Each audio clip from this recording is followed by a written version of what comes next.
Welcome to the Clipper channel. In today's video, I'll show you how to install the Microsoft Office on your Windows 11 laptop or desktop computer.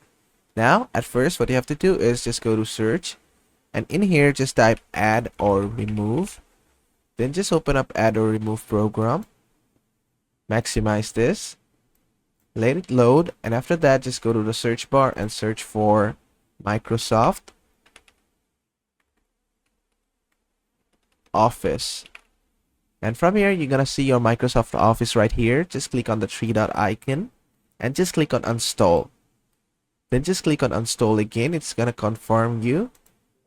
Click on yes if it asks for administrator permission. And then just give it some time. It will install the software for you. And basically that is how to install the Microsoft Office from your Windows 11 laptop or desktop computer.